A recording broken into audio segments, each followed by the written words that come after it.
আসসালামু আলাইকুম রহমতুল্লাহি ওবারাকাতু। আলহামদুলিল্লাহ, সমস্ত প্রশংসা আল্লাহ সুবহানাহু ওয়া তাআলার জন্য। অতঃপর দুরূদ এবং সালাম বর্ষিত হোক আমাদের প্রিয় নবী রাসূলুল্লাহ সাল্লাল্লাহু আলাইহি সাল্লামের প্রতি।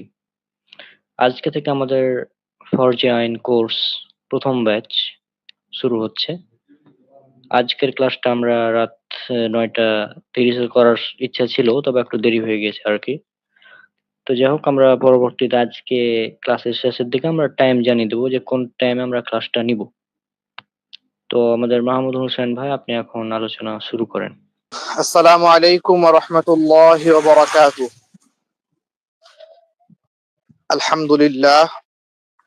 আলহামদুলিল্লাহিল্লাযী খালাকানাল ইনসান ওয়া আলহামানা মা লাম না'লাম ওয়া জা'লানা খায়রাল উমাম, আম্মা বাদ। প্রশংসা মাত্রই আল্লাহর জন্য। যে ফরজে আইন কোর্স প্রথম ব্যাচ, আজকে প্রথম ক্লাস। আজকে ভূমিকা হবে, ভূমিকা সূচনা, আরবিতে মুকাদ্দিমা, অর্থাৎ প্রত্যেক কাজের শুরু, কোন জিনিসের শুরুটাকে মুকাদ্দমা বলা হয় বা ভূমিকা বলা হয়। সূরা ফাতিহা দিয়ে যেহেতু কোরআন শুরু, কোরআন হলো সমস্ত কোরআনের ভূমিকা হলো সূরাতুল ফাতিহা। আজকে আমরা শুরু করেছি ইলমের ফজিলাত নিয়ে। ফজিলাত শব্দের শাব্দিক অর্থ হলো লাভ, অর্থাৎ ইলম অর্জন করলে আল্লাহ তাআলা আমাদের কতটুকু আমাদের ফায়দা হবে, লাভ হবে, এই সম্পর্কিত কোরআন এবং সহিহ হাদিসের ভিতরে কতগুলো কথা আছে। আপনি এই হাদিসের মতনগুলো একটু বড় করেন। তো সর্বপ্রথম আমাদের শরীয়তের প্রথম দলিল হলো আল্লাহর কোরআন। আল্লাহ সুবহানাহু ওয়া তাআলা মানুষকে হেদায়েতের জন্য কোরআনই দিয়েছেন, সমস্ত মানুষের জন্য, হুদাল লিন-নাস, সমস্ত মানুষ জাতির জন্য হেদায়েত হলো আল্লাহর কোরআন। তো এই কোরআনের প্রথম যে ওহীটা হয়েছে, ইমাম ইবনে কাসিরের মতে, ইমাম বুখারীর মতেও সর্বপ্রথম যে ওহীটা হয়েছে সেটা হলো সূরাতুল আলাকের প্রথম 5 আয়াত। তো প্রথম আয়াত হলো ইকরা বিসমি রাব্বিকাল্লাযী খলাক। ইকরা অর্থাৎ আপনি পড়ুন, বিসমি রাব্বিকা আপনার রবের নামে, আল্লাযী খলাক যে সৃষ্টি করেছেন। অর্থাৎ প্রথম পড়ার মাধ্যমে যেহেতু মানুষ জ্ঞান অর্জন করে, ইমাম বুখারী তাআলিকান একটা কথা এনেছেন, আল ইলমু বিতাআল্লুম, ইলম হলো শেখার মাধ্যমে হয়। তো শিখতে গেলে পড়া লাগে। আল্লাহ তাআলা প্রথমে মুমিনদেরকে শিখাচ্ছে যে তোমরা পড়ো। প্রথম ওহী, প্রথম নির্দেশ হলো এই। এর আগে আল্লাহ তাআলা কোন বিষয়ে সালাত, সিয়াম, যাকাত, হজ কোনো কিছু কথা বলেনি। দ্বিতীয় নম্বর আয়াত, এটা সূরা মুজাদালার 11 নম্বর আয়াত। আল্লাহ তাআলা বলেন ইয়ারফাইল্লাহুল্লাযীনা আমানু মিনকুম। ইয়ারফাইল্লাহ আল্লাহ তাআলা উঠাবেন, আল্লাহ তাআলা সমুন্নত করবেন, আমানু মিনকুম তোমাদের ভিতরে যারা ঈমানদার, ওয়াল্লাযীনা উতুল ইলমা দারাজাত এবং যাদেরকে ইলম দেওয়া হয়েছে তাদের মর্যাদা। আল্লাহ সুবহানাহু ওয়া তাআলা যাদের ইলম রয়েছে তাদেরকে আল্লাহ তাআলা সম্মান দিবেন, শর্ত হলো ঈমানদার হওয়া লাগবে। তো ঈমান এবং ইলমের আল্লাহ সুবহানাহু ওয়া তাআলা সম্মানের জন্য দুইটা শর্ত দিয়েছেন। একটা হলো ইলম, ইয়ারফাইল্লাহুল্লাযীনা আমানু যারা ঈমানদার, ওয়াল্লাযীনা উতুল ইলমা এবং যাদেরকে ইলম দেওয়া হয়েছে। ইলমটা কিন্তু দেখেন, উতুল ইলম, উতু মানে হলো দেওয়া হয়েছে।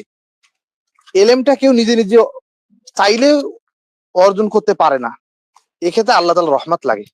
অনেকের অনেক সম্পদ আছে কিন্তু তারা জাহেল, মূর্খ, শরীয়তের কোনো জ্ঞান নেই। অনেকে আছে মাদ্রাসা থেকেও পাশ করে, এরপরে শরীয়তের বেসিক জ্ঞান তাদের নেই। তো আল্লাহ তাআলা বলেছেন যদি কারো ইলম থাকে এবং ঈমান থাকে, এই দুইটা গুণের মাধ্যমে তাদের সম্মান আল্লাহ তাআলা বাড়িয়ে দিবেন। এখন আমরা হাদিস থেকে ইলমের ফজিলত জানবো। দেখেন, এটা সূরা সহিহুল বুখারী প্রথম খণ্ডে 37 নম্বর হাদিস। আল্লাহ নবী সাল্লাল্লাহু আলাইহি সাল্লাম বলেন, এটা হযরত মুআবিয়া রাদিয়াল্লাহু তাআলা আনহু একটা দীর্ঘ হাদিসের অংশ, মাইয়ুরিদিল্লাহু বিহি খায়রান, আল্লাহ তাআলা যে ব্যক্তির কল্যাণ চায়, আল্লাহ তাআলা যে ব্যক্তির কল্যাণ চায়, ইউফাক্কিহু ফিদ-দীন, তাকে দ্বীনের ফকিহ বানান, দ্বীনের বুঝ তাকে দান করেন। ফিকহ শব্দের অর্থ হলো বুঝ। ফিকহটা কোনো খারাপ জিনিস না, কিন্তু যখন ফিকহটা মাযহাবী হয়ে যায়, তাকলিদি হয়ে যায় তখন এটা সমস্যা। কিন্তু সাধারণত ফিকহ এটা হলো একটা ভালো জিনিস, যেটা আল্লাহ নবী সাল্লাল্লাহু আলাইহি ওয়াসাল্লামের হাদিস দ্বারা প্রমাণিত। তো আল্লাহ যার কল্যাণ চায় তাকে আল্লাহ তাআলা দ্বীনের জ্ঞান দান করেন। আর দ্বিতীয় নম্বর হাদিস যেটা দেখেন, আল্লাহ নবী সাল্লাল্লাহু আলাইহি ওয়াসাল্লাম বলেছেন, মাই ইয়াকুল আলাইয়া, যে ব্যক্তি আমার সম্পর্কে বলে, মা লাম আকুল, যেটা আমি বলিনি, ফালিয়াতাবাওয়া মাকআদাহু মিনান নার, তার ঠিকানা জাহান্নামে। ইমাম মুসলিম রাহিমাহুল্লাহ উনি মুসলিমের সহিহ মুসলিমের শুরুতে উনি মুকাদ্দিমার ভিতরে 100-র মতো হাদিস এনেছে যারা মিথ্যা হাদিস বর্ণনা করে তাদের। তো মিথ্যা হাদিস বর্ণনা করার একটা কারণ হলো এই যে মূর্খ থাকা। তারা মূর্খ, তারা তো জানে না কোনটা হাদিস কোনটা না। তারা ভালো ভালো কথাকে সুন্দর, তাদের কাছে যেটাকে ভালো মনে হয় সেটাকে তারা তারা ইসলাম বানিয়ে ফেলেছে। এটা হলো সমস্যা। ইমাম মুসলিম রাহিমাহুল্লাহ আরো একটা নবীজির সহিহ হাদিস উল্লেখ করেছেন যে, কাফা বিল মারই কাযিবান আইহাদ্দিসা বিকুল্লি মা সামিআ, কোন মানুষের মিথ্যাবাদী হওয়ার জন্য এতটুকুই যথেষ্ট, সে কোনো কথা শুনলো এবং শোনার সঙ্গে এটা না যাচাই করে প্রচার করলো, এটা নিষেধ। তো যদি আমার এলেম থাকে, এলেমের একটা ফজিলত হলো এই, আমি আল্লাহর নামে মিথ্যা, আল্লাহর নবীর নামে মিথ্যা কথা বলবো না, তো মিথ্যা কথা বলে আমাকে জাহান্নামেও যাওয়া লাগবে না। জি, সামনে যান। এখন আমরা একটা জিনিস লক্ষ্য করব, দেখেন সাইয়্যিদুনা আদম আলাইহিস সালাম, উনার শক্তির সাথে যদি হযরতে জিবরাইলের শক্তিকে মাপা হয়, আল্লাহর কুরআন বলছেন যে যী কুওয়াতিন ইনদা যিল আরশি মাকিন, জিবরাইল হলেন শক্তিওয়ালা এবং আল্লাহর আরশের কাছে সম্মানিত, ফেরেশতাদের কাছে সে সর্দার। এরপরেও আল্লাহ সুবহানাহু ওয়া তাআলা আদমকে ফেরেশতাদেরকে শ্রেষ্ঠ করেছেন এবং কোরআন অনুযায়ী সাইয়্যিদুনা আদমকে সকল ফেরেশতার সিজদা করা লেগেছিল। কোন জন্য বলেন তো? এক নম্বর মূল কারণ হলো ইলম। তার ইলমের দিক দিয়ে। হ্যাঁ হ্যাঁ হ্যাঁ। আল্লাহ আল্লাহ ইলম আদম যদি আলাইহিস সালামকে, হ্যাঁ, আল্লাহ আদম আলাইহিস সালামকে বিভিন্ন জিনিসের মানে জ্ঞান দিয়েছিলেন, নাম তারপর তিনি বললেন জ্ঞান দিয়েছেন, যে সিজদা করো। হ্যাঁ, তখন সবাই সিজদা এই যে করলো, বিষয়টা, ইবলিস ছাড়া। হ্যাঁ, শ্রেষ্ঠত্ব ফেরেশতাদের থেকে কি আদম আলাইহিস সালামের শক্তি বেশি ছিল? বলেন, না। ছিল না। ফেরেশতাদেরকে সে কোটি কোটি ফেরেশতা, আল্লাহ যত ফেরেশতা সব ফেরেশতাদের ভিতরে শ্রেষ্ঠ। এরপরেও হয়তো আদম থেকে সে এলেমের দিক থেকে নিচে। কারণ কি? ফেরেশতাদেরকে নিজে নিজে জ্ঞান অর্জন করার যে সক্ষমতা, এটা আল্লাহ তাআলা দেননি। কিন্তু মুমিন বান্দাদেরকে আল্লাহ তাআলা শিখার মাধ্যমে জ্ঞান অর্জন করার যে সুযোগ দিয়েছেন। ফেরেশতারা বলেছিল যে সুবহানাকা লা ইলমা লানা ইল্লা মা আল্লামতানা, আল্লাহ আপনি আমাদেরকে যা শিখিয়েছেন তা ছাড়া কোনো জিনিস শেখার ক্ষমতা আমার নেই। এখন দেখেন শব্দটা কিন্তু ইলম, ইলমের বাংলা যদি অনুবাদ করা হয়, ইলম অর্থ হলো জ্ঞান, আর তালিব অর্থ হলো তালাশকারী, যে ব্যক্তি খোঁজে। তাহলে তালিবে ইলম মানে হলো যে জ্ঞান অন্বেষণ করে। আল্লাহ নবী সাল্লাল্লাহু আলাইহি সাল্লাম, এখানে একটা হাদিস আমি উল্লেখ করেছিলাম, এটার আরবি হয়তো মুছে গিয়েছে বা কি হয়েছে জানি না, যেটা খুবই প্রসিদ্ধ হাদিস, তলাবুল ইলমি ফারিয়দাতুন আলা কুল্লি মুসলিম, জ্ঞান অন্বেষণ করা প্রত্যেক মুসলিমের উপর ফরজ। এটা, এই হাদিসটাকে অনেক মুহাদ্দিস জয়ীফ বলেছেন, কিন্তু আল্লামা আলবানী রাহিমাহুল্লাহ উনার সিলসিলাতু আহাদিস সহিহার ভিতরে এটা উনি উল্লেখ করেছেন। অর্থাৎ বিশেষ করে সহিহ ইবনু মাজার ভিতরে উনি এটা গ্রহণ করেছেন। ইবনু মাজাকে উনি দুইটা খণ্ডে ভাগ করেছেন, একটা হলো জয়ীফ ইবনু মাজা, একটা হলো সহিহ ইবনু মাজা। তো উনি সহিহ ইবনু মাজার ভিতরে এটা এনেছেন, অর্থাৎ উনি গ্রহণযোগ্য হাদিস না হলে এই সহিহর ভিতরে আনেননি। এখান থেকে বোঝা যায় যে এটা আলহামদুলিল্লাহ মোটামুটি গ্রহণ করা যেতে পারে। তো নবীজি বলছেন তলাবুল ইলমি ফারিয়দাতুন আলা কুল্লি মুসলিম, ইলম অর্জন করা প্রত্যেক মুমিনের জন্য ফরজ। এখন দেখেন যে তলেবে ইলম বা তলবে ইলম মানে ইলমকে অন্বেষণ করা, এখানে ইলম দ্বারা কোন জ্ঞানকে বোঝাচ্ছে? জ্ঞান অর্জন করা ফরজ, কতটুকু জ্ঞান অর্জন করা ফরজ এবং এর ভিতরে পার্থক্য কি? এখানে ইলম এখানে এলেম দ্বারা শরিয়াতের এলেম বোঝানো হয়েছে, এবং এই শরিয়াতের যে এলেম এটা দুই প্রকার। প্রথম প্রকার যে এলেম, যেটাকে বলা হয় ফরজে আইন, তথা সকলের জন্য জরুরি। ফরজে আইনটা দেখেন, আমি আপনাকে বুঝাই। ফরজ মানেই জরুরি, এবং ফরজ বিধানটা প্রমাণ হওয়ার জন্য কোরআন আল কারীমের সুস্পষ্ট আয়াত লাগে, এবং রাসূল সাল্লাল্লাহু আলাইহি সাল্লামের সুস্পষ্ট অসংখ্য হাদিস, এবং এটা না করলে শাস্তির কথা থাকে। এটা হলো ফরজের সংজ্ঞা। ফরজ ইবাদত হওয়ার জন্য শর্ত হলো কোরআন বা হাদিসে মুতাওয়াতির থাকা লাগবে, এবং এটাকে কেউ না করলে তার জন্য শাস্তির ব্যবস্থা আছে, এরকম বর্ণনায়ও হাদিস থাকা লাগবে বা আয়াত থাকা লাগবে। তো এই ফরজটার ভিতরে দুইটা প্রকার আছে। একটা হলো ফরজে আইন, যেটা সকলকেই সর্ব অবস্থায় করতে হবে। আর একটা তো ফরজে কিফায়া, যেটা সেটাও জরুরি, কিন্তু কিছু সংখ্যক আদায় করলে হয়ে যাবে অন্যান্য মানুষের জন্য, অর্থাৎ যেরকম জানাজার সলাত। তো আমরা যেহেতু আমাদের এখানে ফরজে আইন এলেম নিয়ে আলোচনা করব, সেই ক্ষেত্রে ফরজে আইন এলেম কতটুকু, এলেমের ভিতরে কি কি আছেন, দিনের মৌলিক আকীদা, যতটুকু আকীদা আমাদের জানা না জানলে আমরা ইমানদারি থাকবো না, অতটুকু আকীদা। ফরজ বিধান বলি ও হালাল হারাম। ইবাদতের ভিতরে যতগুলো আমাদের জানা লাগবে, ফিকহুল ইবাদা, সালাত, সিয়াম, যাকাত, হজ, এগুলো। আর একটা হলো ফরজে আইনের ভিতরে মুআমালাত। মুআমালাত মানে পারস্পরিক লেনদেন, যেটা কোরআনে আল্লাহ তাআলা বলেছে এটা। একটা হলো মুআশারাত তথা শিষ্টাচার, একটা মানুষের সাথে কেমন ব্যবহার আমার করতে হবে, এই যে বিষয়গুলো, এটা হলো মুআশারাত। এই যতগুলো এর ভিতরে না আমাদের চলা লাগে, যে বিধানটা ফরজ, ইমাম ইবনু তাইমিয়া রাহিমাহুল্লাহ উনি একটা উসুল বলেছেন, এটা অনেক ফকিরাই বলেছেন, ওয়ামা ইয়াতিমুল ওয়াজিবু বিহি ফাহুয়া ওয়াজিবুন। একটা ওয়াজিব পালন করার জন্য যে কাজ প্রয়োজন হয় সেটাও ওয়াজিব। রনক ভাই একটুখানি সাড়া দিবেন আমার সঙ্গে। একটা ফরজ পালন করার জন্য কাজটা করা লাগে সেটাও আমার জন্য ফরজ। ফরজ, হ্যাঁ। এটা জি জি, বোঝা গেল যে আমাকে কোরআন বুঝতে হবে। এখন আমি তো আরবিতে কোরআন বুঝবো না, এই জন্য হয়তো আমাকে আরবি শেখা ফরজ। এখন যখন আমি কোরআন শিখে ফেলবো অর্থ সহ আরবি, তখনই কি আমার আরবি মানে তখন কি আমার অর্থ জানা বা অর্থ দেখে দেখে পড়া ফরজ থাকবে না? কিন্তু দেখে, তো এই যে বিধানগুলো বললাম, এইগুলো বাদে যতগুলো ফরজ বিধান আছে, যেগুলো ফরজ কিন্তু সেগুলো ফরজে কিফায়া, অর্থাৎ সালাত, সিয়াম, হজ, যাকাত, যেই বিধানটা ফরজ ওর এলেম অর্জন করা আমার জন্য ফরজ। যে বিধানটা ফরজে কিফায়া, সেই বিধানটার এলেম অর্জন করা আমার জন্য ফরজে কিফায়া।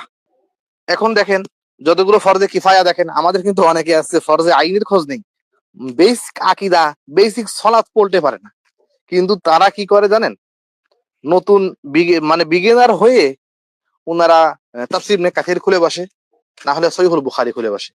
এই ক্ষেত্রে সমস্যা কি হয়, সে যখন কিছুদিন পড়তে দেখে বিরাট ব্যাপার, অনেক পড়া লাগবে, সেই ক্ষেত্রে সে ওইখান থেকে এসে ফিরে আসে। ইল্লা মাশাআল্লাহ এক দুইজনের কথা আলাদা, কিন্তু মূলত উলামায়ে রব্বানী, উলামায়ে রব্বানী কাদেরকে বলা হয়? যারা ছোট থেকে ছোট এলেম শিখতে শিখতে বড় এলেম শিখে, তাদেরকে উলামায়ে রব্বানী বলা হয়।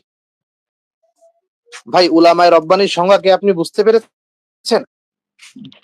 জি, যারা ছোট ছোট থেকে ছোট ইলম থেকে শিখতে শিখতে বড় ইলম শিখে, হ্যাঁ, তাদেরকে উলামায়ে রব্বানী বলা হয়।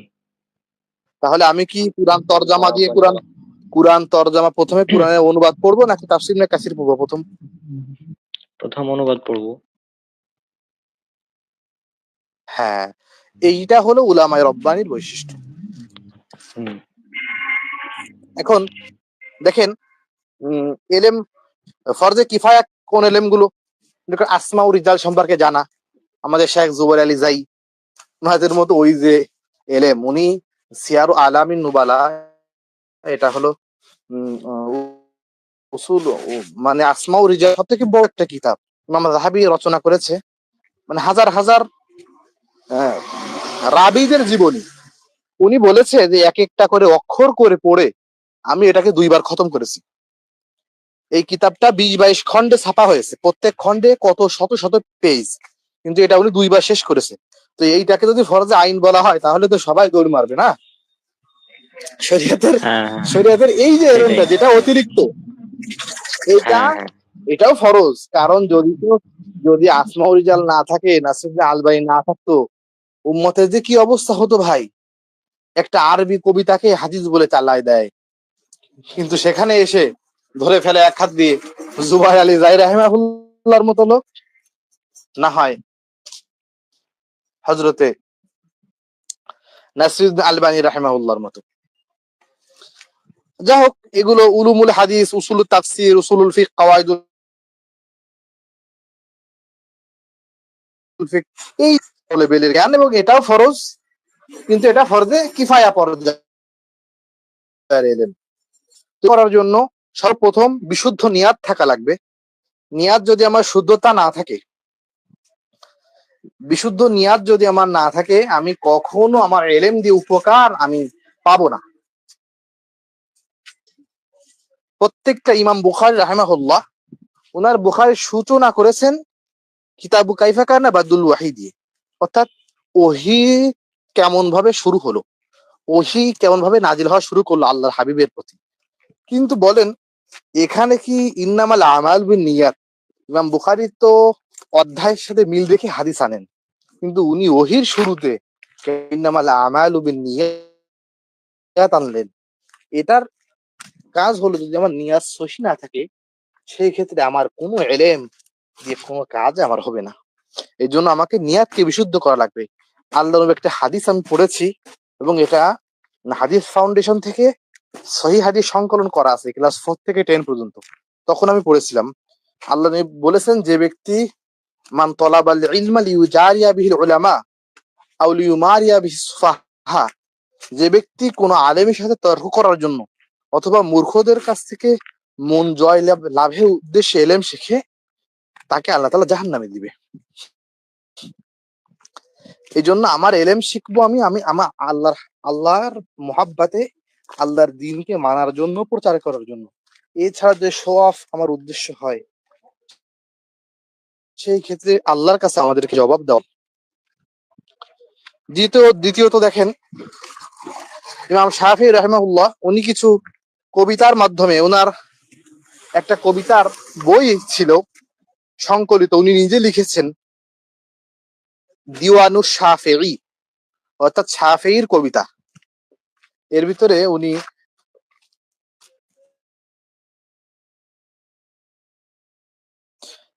একটা কবিতার মাধ্যমে এলেমের কিছু উসুল দিয়েছেন এলেম অর্জন করার জন্য। উনি 6টা বলেছেন, 6টা জিনিস। দেখেন, শুরু করেন, উনি বলেছেন আখি, আখি, শুরুতে আখি, হে আমার হ্যাঁ। ভাই, লান আখি, হ্যাঁ। তানালাল ইলমা, লান তালাল আখি মানে হে ইলম, আমার ভাই, হ্যাঁ, হে আমার লান ভাই। তানালাল ইলমা, লান লান আখি মানে হে আমার ভাই, তানালাল তানালাল ইলমা, ইলমান, ইলমা, ইলমা, তুমি এলেম অর্জন ইল্লা, তুমি এলেম অর্জন করতে পারবে না, তুমি এলেম অর্জন করতে পারো, ইল্লা, কখনোই পারবে না, ইল্লা কখনোই পারবে না, বিসিত্তাতিন।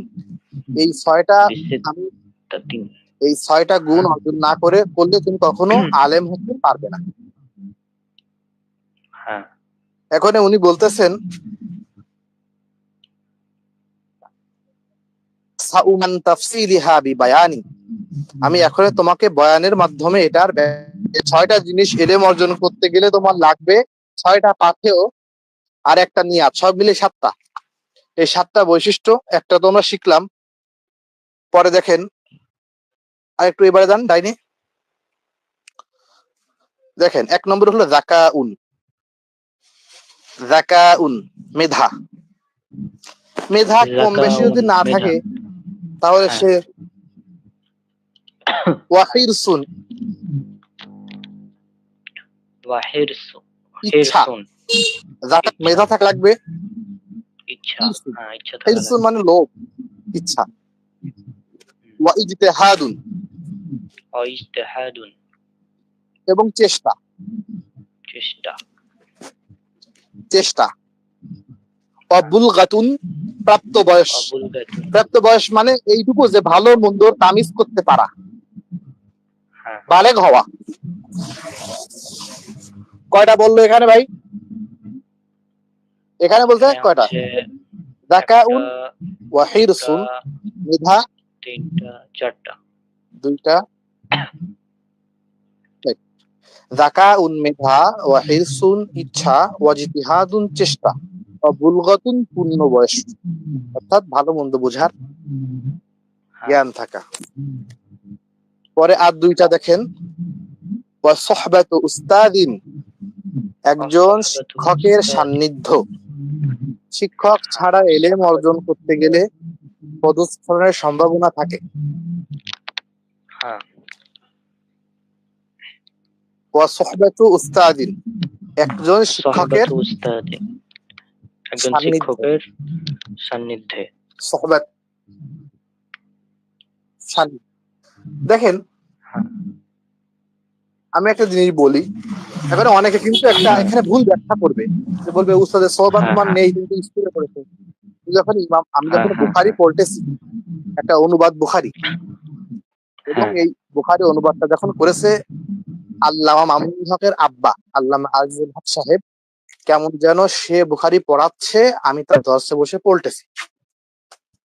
হ্যাঁ। তো হ্যাঁ। যখন আমি আজিজুল হক সাহেবের অনুবাদটা পড়তেছি, তার কাছে এই হাদিসটা পড়তেছি। এখন আপনি যদি বলেন যে অনুবাদ পড়া যাবে না, তা অনুবাদ পড়া যদি না জায়েজ হয়, তাহলে অনুবাদ করা কি জায়েজ? তা যারা এই কথা বলে, অবশ্যই যায়। তারা দেশে তাদের হ্যাঁ। লাইব্রেরি থেকে কিন্তু হুম। হুম। কোরআনের কোরআনের অনুবাদ তারা কিন্তু ছাপে, আবার বলে কি কোরআন পড়লেন না, কোরআন পড়লে গুমরা হয়ে যাবেন। এটা আল্লামা আব্দুল্লাহ জাহাঙ্গীর রাহিমাহুল্লাহ উনি বলেছিল যে কোরআন পড়লে মানুষ গুমরা হয়ে যাবে, এই কথা তো ফেরাউনের কথা। কারণ ইতিহাসে পাওয়া যায় সে সকল ধর্মীয় প্রতিষ্ঠানগুলো বন্ধ করে দেয় তার শাসন আমলে। এখন আমারও যদি অবস্থা তাই হয়, বা তো উস্তাদিন, একজন উস্তাদের সান্নিধ্য। তো এই সান্নিধ্যটা দুই ভাবে নেওয়া যায়। আমি মনে করেন কি, আমি অনেক আলেম আছে যাদেরকে সরাসরি তাদেরকে পাওয়ার আমার সৌভাগ্য হয়নি, কিন্তু তাদের সাথে আমার অনলাইনে যোগাযোগ হয়েছে, এবং তাদের কাছে আমি পড়েওছি আলহামদুলিল্লাহ। এখন বলেন, এটাকে আমি তার সান্নিধ্য পাইনি? হ্যাঁ, পেয়েছি। এটা যেমন সান্নিধ্য, অবশ্যই। তার এক কোনো গ্রন্থ যখন আমি অনুবাদ যখন কোনো অনুবাদ বা ব্যাখ্যা গ্রন্থ করতে, সেই ক্ষেত্রে হ্যাঁ। কেন যেন আমি তার কাছেই পড়তে, ইনডাইরেক্ট হলেও এটা আমি, এটাও সেই বইটা আমার উস্তাদ। যদি কোনো আরবি বই সরাসরি আমি পড়তে পারবো না, কিন্তু আমি যেহেতু অনুবাদ পড়তেছি, তো অনুবাদের যে লেখক সে যদি ভালো হয় আমার কাছে, তো ওইটা তার সান্নিধ্য। কিন্তু এরপরে বারহাল আমাদের উচিত হবে কোন শিক্ষকের কাছে সরাসরি সরাসরি তার কাছে এলেম অর্জন করা, তাহলে তো নূরুন আলা নূর, সোনায় সোহাগা। হ্যাঁ, সেটাই। সর্বশেষ যেটা দেখেন ভাই, 6 নম্বর যেটা, অতুলু জামানি, এটা আমরা কেউ পারি। এটা দেখেন, আমি তো 7 সাল থেকে মাদ্রাসায় পড়ি। এরপরেও আমাদের, আমরা চাই কি জানেন, শর্টে কোনো কিছু হয়ে যাবো। যারা শর্টের হ্যাঁ। পথ অবলম্বন করে, আমাদের হয় 3 বছরের দাওরা, 6 বছরের দাওরা, 5 বছরের দাওরা, এরকম করে কি হয়, ও কোনো কিছু অর্জন করতে পারে। তো লাস্টে হ্যাঁ। উনি বলেছেন 6 নাম্বার হলো উস্তাদের সোহবাতের পরে ওয়াতুলু জামানি, তুল মানে হলো লম্বা, আর জামান মানে হলো সময়। ওয়াতুলু জামানি অর্থাৎ লম্বা সময়, ইলম অর্জন করতে হবে কয়দিন ভাই? লম্বা সময়। অতুলু জামানি। হ্যাঁ। হযরতে মূসা উনি একটা তোর মনে যাবেন ভাই, হযরতে মূসা হ্যালো। উনি একজন হ্যাঁ, হ্যাঁ, জালিলুল কদর নাম নবী হওয়ার পরেও উনি এলেম হ্যাঁ, শিখা লেগেছে উনার এলেম তো আল্লাহ দিয়েছেন, এর পরেও সে হ্যাঁ, এলেম শেখার জন্য বলেছে যে আমি এতক্ষণ পর্যন্ত ক্ষান্ত হব না। আপনার কাহাফের ভিতরে আপনি দেখবেন যতক্ষণ আমি মাজমাউল বাহরাইন দুই সমুদ্রের মিলনস্থানে যাব, হ্যাঁ, ঠিক আছে, আমি এলেম শিখবো। এই যে অনুপ্রেরণা এটা আমাদের নেই। আমরা চাই, আমরা মনে করি কি যে একটা দুইটা বই পড়ে ফেলছি বা চার পাঁচটা বিষয় এখন আমি খুতবা দিতে পারি, তো আমি একজন বড় কিছু। এখানে ইমাম শাফিঈ হ্যাঁ, বলেছেন যে ওয়াতুলু জামান, লম্বা সময় এলেমের জন্য ব্যয় করতে হবে। এখনো আমরা তো পল্টেছি, কোনো তরাই পাই না। একজন আমাদের সহিহ আকীদার বোন, উনি তার মাস্টার্সের থিসিস পাকিস্তানে করেছে শুরু হাতে বুখারীর ব্যাখ্যা সম্পর্কে। উনি এতগুলো ব্যাখ্যার কথা বলেছেন, অনেক ব্যাখ্যা আমরা চোখে দেখা কারণ নামও শুনিনি। ইমাম বুখারী রাহিমাহুল্লাহর যে অবদান, উনি যতটুকু করেছেন ওনার জীবনটাকে, উনি কিন্তু অনেক গ্রন্থ লিখেছেন, অনেক বড় বড় গ্রন্থ আছে, সেগুলো কিন্তু ইমাম বুখারী তার জীবনের অধিকাংশ অক্ষ করে দিয়েছেন আল্লাহ নবীর সহিহ হাদিস সংকলনে। তো উনার এই অবদানের কেউ মূল্য দিতে পারেনি। কিছু কিছু মুহাদ্দিস বলেন যে শুধুমাত্র ফাতহুল বারির মুসান্নিফ বা লেখক আল্লামা ইবনু হাজার আসকালানি, উনি নাকি একটুখানি এর প্রতিদান দিয়েছেন। অর্থাৎ উনার ফাতহুল বারিটা এটা বুখারীর সব থেকে শ্রেষ্ঠ গ্রন্থ, ব্যাখ্যা গ্রন্থ, ভাষ্য গ্রন্থ। তো এই যে ফাতহুল বারি লিখেছেন কত বছর ধরে, কত সময় ধরে, তো এলেমের জন্য এরকম ভাবে অনেক সময় আমাকে আল্লাহর জন্য ওয়াকফ করতে হবে। আল্লাহ নবী সাল্লাল্লাহু আলাইহি সাল্লাম বলেছেন যে মান সালাকা তরিকান ইয়ালতামিসু ফিহি ইলমান, যে ব্যক্তি এলেম অন্বেষণের জন্য কোন রাস্তা অবলম্বন করে, কোন পথ অবলম্বন করে, সাহালাল্লাহু লাহু তরিকান ইলাল জান্নাহ, আল্লাহ তাআলা, এটাও বুখারীর হাদিস, আল্লাহ তার জন্য জান্নাতের পথকে সহজ করে দেয়। আর আসলে কি ভাই, আমরা তো হাদিস প্রচন্ড পড়া হয় এবং মুখস্থ করা হয়, আর আমাদের যতগুলো আমরা মাদ্রাসায় পড়ি সেই ক্ষেত্রে আমরা আমাদের মাযহার যে মূল কিতাবগুলো ওইগুলো নাম্বারিং করা হয় না। আগেরকার কিতাবগুলো নাম্বারিং ছিল না, এখনই কিছু নাম্বারিং করেছে। এই জন্য আমি বুখারীর হলে তো নাম্বার বলি না, আর যদি ইবনু মাজাহ বা নাসাইর হয় সেই ক্ষেত্রে, অর্থাৎ সুনানে আরবার কোনো গ্রন্থ হলে আমি তখন হুকুমটা লাগিয়ে দিই আলবানী রাহিমাহুল্লাহর বা জুবাইর আলী জাইয়ের হুকুমটা লাগিয়ে দিই আর কি। আবার দেখেন এই কোর্স থেকে আমরা কিভাবে ফায়দা বা উপকার পাবো, এটা আপনি পড়ে দিলে হচ্ছে, বাংলা তো। হ্যাঁ, হ্যাঁ। তো এই ক্লাস ব্যাখ্যাও থেকে কিছু করে আমরা দিন। এই ক্লাস থেকে আমরা কিভাবে উপকৃত হতে পারি? তো ১ নম্বরে আমরা ক্লাস চলাকালীন সময়ে পূর্ণ মনোযোগী থাকা। অর্থাৎ আমাদের পরিপূর্ণ মনোযোগী থাকতে হবে। অর্থাৎ ক্লাস অন করে চলে গেলাম, যে অন্য মানে বাকি অন্যান্য কাজ করা যাবে না। অনেকে এটা করে অনলাইন ক্লাসে। ২ জি জি। নাম্বার হচ্ছে কোনো বিষয় না বুঝলে শিক্ষককে সরাসরি প্রশ্ন করা। অনেকে মিউট হয়ে থেকে গেলাম, কোনো কথা বলবো না ক্লাসে। এরকম অনেকে আছে। একদম চুপচাপ। এটা করা যাবে না। না বুঝলে অবশ্যই বলতে হবে, প্রশ্ন করতে হবে। আর আর ইলম নিয়ে অহংকার প্রশ্ন করাকে বলা হয় আসওয়ালু হ্যাঁ, নিসফুল ইলম, হ্যাঁ, সঙ্গত প্রশ্ন এটা হলো জ্ঞানের অর্ধ। হ্যাঁ, হ্যাঁ। আর ইলম নিয়ে অহংকার না করা। ইলম নিয়ে অহংকার এখন তো কি বলবো? এটা তো একটা শো শো হয়ে গেছে। আমি যে হাদিসটা বলছি হ্যাঁ, আপনার হয়তো খেয়াল আছে, আল্লাহ নবী হ্যাঁ, বলেছেন হ্যাঁ। যে ব্যক্তি মানুষকে মনোরঞ্জন করার জন্য বা ইলম আলেমদের সাথে অর্জন ঝগড়া করতে। করার জন্য, আমরা তো হ্যাঁ, একটু এলেম শিখি যে হুজুরকে বলবো হুজুর, হুজুরকে একটু মানে একটু নিচু দেখাবো, আমরা কিন্তু সম্মানের ক্ষেত্রে বলি না। আমরা বলি হ্যাঁ, কি হ্যাঁ। যে আমি যে কিছু জানি এইটা আমরা আমরা এটা বলতে চাই। সেটাই। ঠিক আছে, এই ক্ষেত্রে আমিও আমরা সকলেই আল্লাহ আমাদেরকে অহংকার মুক্ত জীবন গড়ার তৌফিক দান করুন।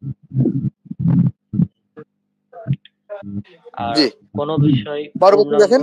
না জেনে প্রচার না করা, কোনো বিষয় পূর্ণাঙ্গ না জেনে প্রচার না করা, এটা এক কথায় মানে কি বলবো, এখানে অনেক কিছুই আছে, অনেক কিছু চলে আসবে। যেমন সহিহ জি, মুসলিমের জি।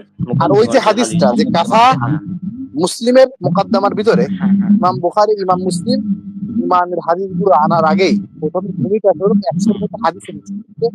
অন্যান্য ভাবে এই গ্রন্থকে আবার ছাপিয়ে রেখেছেন মুকদ্দমায়ে মুসলিম নামে। অর্থাৎ মুসলিমের ভূমিকা। এখানে উনি একটা হাদিস এনেছেন যে কাফা বিল মারই কাযিবান, কোন মানুষের মিথ্যাবাদী হওয়ার জন্য এতটুকু যথেষ্ট আইয়ুহাদ্দিসা বিকুল্লি মা সামিআ, সে কোনো জিনিসকে বর্ণনা করলো শুনেই, অর্থাৎ শুনে যাচাই কোনো বাছাই জিনিসকে ছাড়া। বর্ণনা করে দিলাম, কিন্তু আমি হ্যাঁ। যাচাই করলাম। কারণ আল্লাহ এই তাআলা হাদিস। আমাকে কি বলেছেন, ওয়া ইন জাআ ফাসিকুম বিনাবাইন, এটা ইমাম মুসলিম দলিল হিসেবে এনেছে হ্যাঁ। যে ওয়া ইন জাআ ফাসিকুম বিনাবাইন, যখন কোন ফাসিক তোমাদের কাছে কোন সংবাদ, নাবা মানে হলো সংবাদ, কোন সংবাদ সংবাদ। বা খবর নিয়ে আসবে, ফাতাবাইয়ানু, এটাকে যাচাই করে। হ্যাঁ। জি, তো হ্যাঁ, এই যে যাচাই করার বিষয়টা নিয়ে আমার একটা আলাদা ভিডিও আছে ইউটিউবে। জি, জি। এখন নাই অবশ্য, রিমুভ করা হয়েছে, পরে আবার দেবো। তো যাই হোক, এটা একটা ব্যাপার যে আমাদের না কোন জেনে বন্ধু কিছু যাবেন প্রচার ভাই? করব না। তো এটা হচ্ছে শেষ, লাস্ট ৫ নম্বর পয়েন্ট, পরিচয়হীন শিক্ষকের কাছে ইলম অর্জন না করা। অর্থাৎ এমন শিক্ষকের কাছে আপনি ইলম অর্জন করছেন যাকে আপনি চিনেন না, যার সম্পর্কে কিছুই জানেন না। হ্যাঁ, এরকম অনেক ইউটিউবে অনেক ভ্রান্ত বক্তা আছে যাদেরকে চেনা যায় না, জানা যায় না, কিচ্ছু বোঝা যায় না। অথচ তারা এমন ভাবে বক্তব্য দেয় যে তারা মনে হচ্ছে অনেক মহাপণ্ডিত। তারপর আমাদের মানে বর্তমানে ফিতনা হয়ে গেছে একটা। হ্যাঁ, অনেকেই পরিচয়হীন আছে। তারা বিভিন্ন ধরনের ভাবে মানে বিভিন্ন ভাবে তারা ফিতনা ছড়াচ্ছে সালাফিদের বিরুদ্ধে। নিজেকে সালাফি পরিচয় দিয়ে তাদেরকে আমরা নাম দিয়েছি সুপার সালাফি অবশ্য। তো তারা এভাবে আর কি অনেক বিভ্রান্তিকর তথ্য ছড়িয়ে দিচ্ছে। তো যাই হোক, এভাবে আমাদের এগুলো থেকে বেঁচে থাকতে হবে। তো এ হচ্ছে ৫টা পয়েন্ট আমাদের মাথায় রাখতে হবে, আর আমরা চেষ্টা করব এটা কন্টিনিউ করার। যেহেতু আমরা এটা পেড ভার্সন করতে চেয়েছিলাম, কিন্তু মানে কেউ আসলে আসেনি তেমন। তো আমরা এখানে আপাতত ফ্রি রাখছি এই কোর্স। এই প্রথম ব্যাচ আপাতত ফ্রি রাখছি, পরবর্তী ব্যাচ হয়তো আমরা পেড করতে পারি যদি এখানে তেমন সাড়া পাওয়া যায়। তো আপনারা এই লাইভটি মানে আগামীকাল ইনশাল্লাহ আমরা ২টার সময় ক্লাস নেব, দুপুর ২টা, রমজান মাসে, অর্থাৎ জোহরের পর। সে সময় অনেকেই ফ্রি থাকবেন, সে সময় ক্লাস নিলে ভালো হবে আর কি। তো আমরা সে সময় ক্লাসটা নেওয়ার চেষ্টা করব। আজকে আমরা বিদায় নিচ্ছি। সবাই আমাদের জন্য দোয়া করবেন। ইনশাআল্লাহ দেখা হবে পরবর্তীতে। আসসালামু আলাইকুম রহমতুল্লাহি ওবারাকাতু। আসসালামু আলাইকুম রহমতুল্লাহি ওবারাকাতু। এই রমজান মাসে আমাদের একটি নতুন কোর্স আমরা চালু করেছি আমাদের সালাফি দাওয়া প্ল্যাটফর্মের পক্ষ থেকে। সেটা হচ্ছে ফার্জি আইন কোর্স, অর্থাৎ একজন মুসলিমের জন্য যেগুলো না জানলেই নয়, মানে একজন মুসলিম হিসেবে যে বিষয়গুলো জানা বাধ্যতামূলক, সে বিষয়গুলো নিয়েই আমাদের এই কোর্সটা সাজানো হয়েছে। আর এই কোর্সের সঞ্চালক হিসেবে আমি থাকছি মোহাম্মদ মোসাব্বিরুল ইসলাম। আর এই কোর্সের ক্লাস নেবেন আমাদের উস্তাদ মাহমুদ হোসেন ভাই।